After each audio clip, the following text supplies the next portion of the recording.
సామంచి శ్రీనివాస్ గారితో మాట్లాడదాం. సామంచి గారు, ఏం జరుగుతోంది అనుకుంటున్నారు రాష్ట్ర రాజకీయాల్లో? లిస్టు అనౌన్స్ చేసిన తర్వాత ఒక్కొక్క లిస్టు వస్తూ ఉంటే వైఎస్ఆర్సీపీలో కొన్ని అసంతృప్తులు వచ్చాయి. వాస్తవం, రోజు మనం చూస్తున్నాం, పత్రికలో చూస్తున్నాం, టీవీలో చూస్తున్నాం. ఏ లిస్టు అనౌన్స్ చేయకుండానే అసలైన చంద్రబాబు స్వరూపాన్ని బయటపెట్టి ఇంకా లిస్ట్ అనౌన్స్ చేసి ఏదో సీట్ రాలేదంటే ఇంకా రాజకీయ నాయకులన్న తర్వాత పార్టీలు మారుతున్నది కామన్ ఎన్నికల ముందు. కానీ ఏంటిది ఈ టీడీపీలో ఏం జరుగుతోంది అనుకుంటున్నారు? ఈశ్వర్ గారు, మీకు, విజయబాబు గారికి, రోసయ్య గారికి, సాక్షి ప్రేక్షకులకు అందరికీ నమస్కారాలు తెలియజేస్తున్నాను. నమస్తే సార్. ముందుగా మా కోర్టు పరిభాషలో మేము స్టాక్ విట్నెసెస్ అని అంటుంటాం. అంటే కేసులు ఏమైనప్పటికీ సాక్షులు వాళ్ళే ఉంటారు. పదే అందుబాటులో ఉండి ప్రతి కేసులో కూడా వాళ్ళ లిస్ట్ ఆఫ్ విట్నెసెస్ గా యాడ్ చేస్తుంటాం. అనేక కేసుల్లో సాక్షులు చెప్తాం.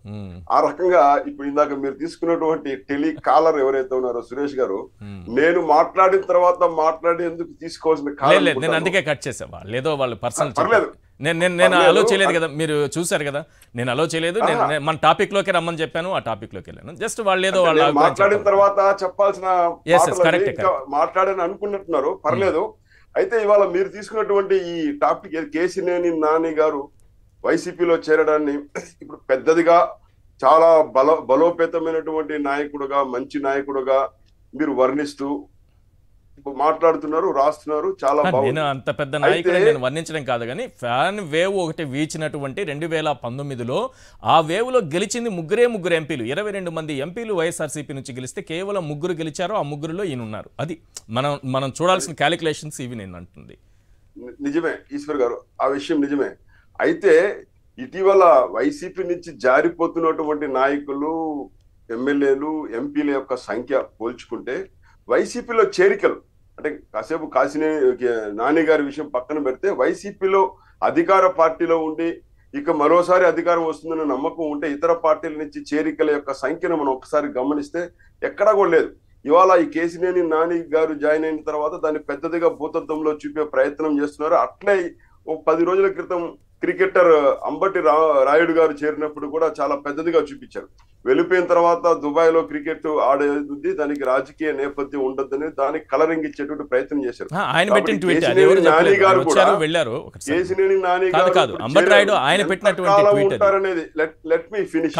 మీరు అది వైఎస్ఆర్ ట్వీట్ లాగా చెప్తున్నారు, వైఎస్ఆర్సీపీ ట్వీట్ లాగా. ఆయన పెట్టుకున్న ట్వీట్, నేను ఏదో ఐపీఎల్ లో ఏదో ఆడుతున్నాను, అందుకే రాజకీయాలకు దూరంగా ఉండాల్సి వస్తుంది అని అన్నారు. మళ్ళీ దాన్ని చేశారు. సో మీరు అంబటి రాయుడిని, కేసినేని నానిని ఒకే స్థాయి రాజకీయ నాయకుల లెవెల్లో చూస్తున్నారు ఇప్పుడు. వచ్చారు కదా, వెంటనే కాకుండా ఒక 2 రోజులు ఆగితే ఉంటారా, నిజంగానే వైసీపీతో కలిసి ఎన్నికలయ్యేదాకా కొనసాగుతారా, మధ్యలో ఇక్కడ ఉన్నటువంటి ఇబ్బందులని ఎదుర్కోలేక మళ్ళీ వెళ్ళిపోతారని కూడా ఎదురు చూడాల్సిన పరిస్థితి. ఎందుకంటే ఉన్న వాళ్ళే వెళ్ళిపోతుంటే కొత్త వాళ్ళు వచ్చి ఇక్కడ ఇమ్మడగలుగుతారనేది.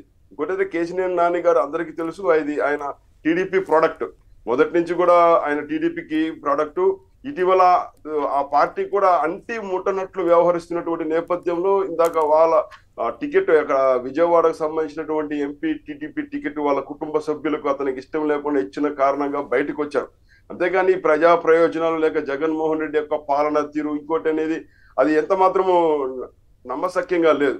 అయితే ఇప్పుడు రెండు విషయాలు చెప్దాం. ఒకటేమో వైఎస్ఆర్సీపీ నుంచి వెళ్ళిపోతున్న అంశాలు, ఇక్కడ టికెట్ లిస్టు వీళ్ళు ఎప్పటికప్పుడు ఒక 2 లిస్టులు ఇప్పటికి రిలీజ్ చేశారు, మార్పులు చేర్పులతో. కొందరికి టికెట్ లేదని చెప్పడంతోనే వాళ్ళు బయట వెళ్ళిపోతున్నారు. టికెట్ లేదనేది కన్ఫర్మ్ అయింది. అక్కడ మీకు టికెట్ రావట్లేదు కాబట్టి ఇక్కడ జనం ఎక్కువ ఉన్నారు. చేరికలు లేవంటున్నారు కదా మీరు, అందుకంటున్నా ఇక్కడ జనం ఎక్కువైపోయారు. ఇక టికెట్ లేదనగానే ఇంకో చోట పాపం ఇంకో చోట ఎక్కడో చంద్రబాబు లాంటి వాళ్ళు, జనసేన లాంటి వాళ్ళు అయితే పాపం ఎక్కడైనా అడిగిన చోట ఇవ్వగలరు, వాళ్ళు ఖాళీ కాబట్టి. నిజమే. ఇప్పుడు అదొక క్లారిటీ మీరే మాట్లాడచ్చు. నెక్స్ట్ అంబటి రాయుడు ఆయన వచ్చారు వెళ్ళారు. కరెక్ట్ మీరు చెప్పింది, ఆయన వచ్చారు వెళ్ళారు. అప్పుడేమో అంబటి రాయుడు జాయిన్ అవుతున్నారనే ఒక బిల్డప్ అయితే కనిపించింది. వెంటనే ఆయన వెళ్ళిపోయారు. ఆ తర్వాత నేను ఐపీఎల్ ఆడటం వల్ల నేను రాజకీయాలకు దూరంగా ఉండాలని ఆయన ట్వీట్ పెట్టారు. చూస్తే మళ్ళీ వెళ్ళి జనసేన పవన్ కళ్యాణ్ని ఆయన కలిశారు. కానీ ఇదే వ్యక్తి నేను ఐపీఎల్కి కూడా గుడ్ బై చెప్తున్నానని గతంలో చెప్పి మళ్ళీ ఐపీఎల్ ఆడారు. అంటే ఒక స్టెబిలిటీ లేదు ఆయనలో. వెంటనే తీసేశారు మళ్ళీ ట్వీట్. వాళ్ళే కాదు సార్, మీరు కేసినేని నానిని, అంబటి రాయుడిని ఒకే స్థాయిలో చూస్తున్నారా? నా ప్రశ్న ఏంటంటే అంబటి రాయుడు, కేసినేని నాని ఇద్దరు ఒకే స్థాయి అనుకుంటున్నారా?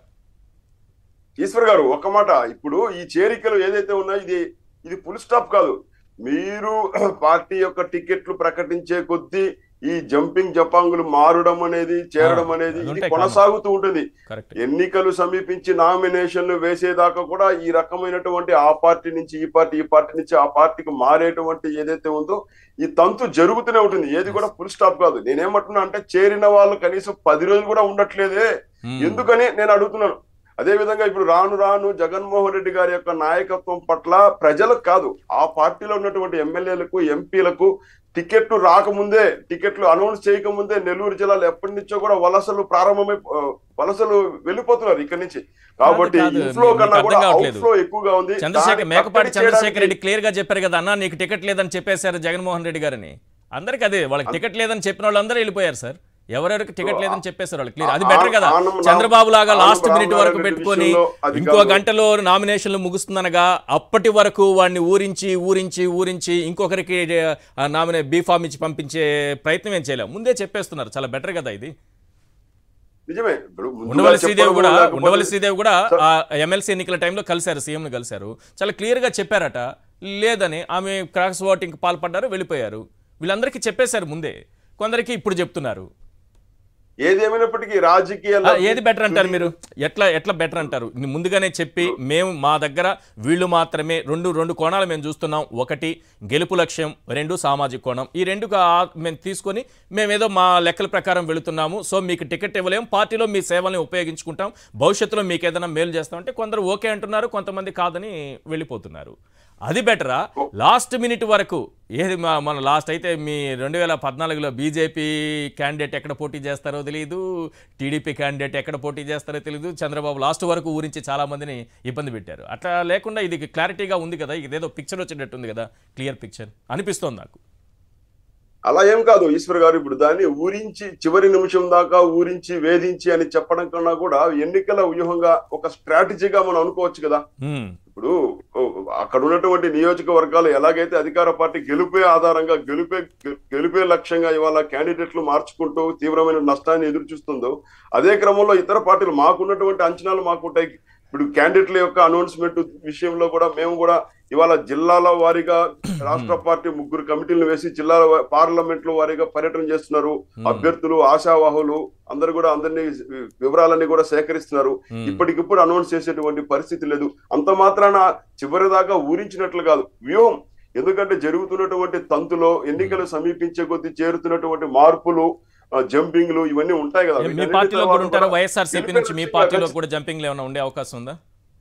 ఖచ్చితంగా మాకు చాలా మంది టచ్ లో ఉన్నారు. మా రాష్ట్ర పార్టీతో ఇప్పటికే అన్ని పార్టీల నుంచి కూడా నేతలు మాట్లాడుతున్నారు. కాబట్టి ఇప్పటికే ఉన్నటువంటి బీజేపీలో బలంగా ఉన్నటువంటి నాయకులు, చేరికల కోసం ఎదురు చూస్తున్నటువంటి నాయకులు ఇప్పటికే మాటలు కూడా జరుగుతూనే ఉన్నాయి.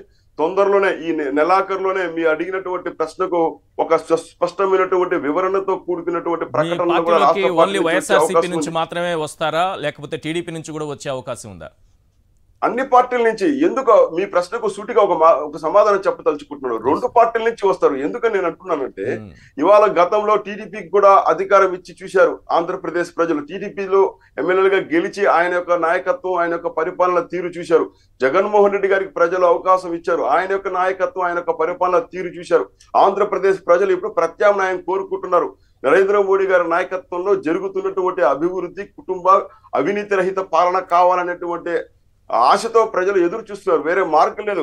భారతీయ జనతా పార్టీ వినా వేరే మార్గం ఆంధ్రప్రదేశ్ కి లేదు. కాబట్టి ఖచ్చితంగా ప్రజల అభీష్టం మేరకు నాయకులు కూడా బీజేపీకి దగ్గర అయ్యేటువంటి అవకాశం ఉంది. ఆ రకమైనటువంటి చర్చలు, ఆ రకమైన సంకేతాలు కూడా మాకు వస్తున్నాయి. ఖచ్చితంగా వీలైనంత తొందరలో ఆ వివరాలు కూడా అంటే బయట జనసేన బీజేపీ మాత్రమేనా? జనసేన బీజేపీ టీడీపీనా? ప్రస్తుతానికి జనసేన బీజేపీ అలయన్స్ లో ఉందనే విషయం మీకు తెలుసు, నాకు తెలుసు, ప్రజలందరికీ తెలుసు. ఖచ్చితంగా బీజేపీ జనసేన ముందుకు కలిసి వెళ్తాది. భారతీయ జనతా పార్టీ నరేంద్ర మోడీ గారి నాయకత్వంలో ఆంధ్రప్రదేశ్ యొక్క అభివృద్ధి తథ్యం అనే విషయాన్ని ప్రజలు నిదానంగా గమనిస్తున్నారు. ప్రజల అభిష్టానికి మార్చి టీడీపీ చూస్తోంది, మరోవైపు బీజేపీ కూడా చూస్తోంది.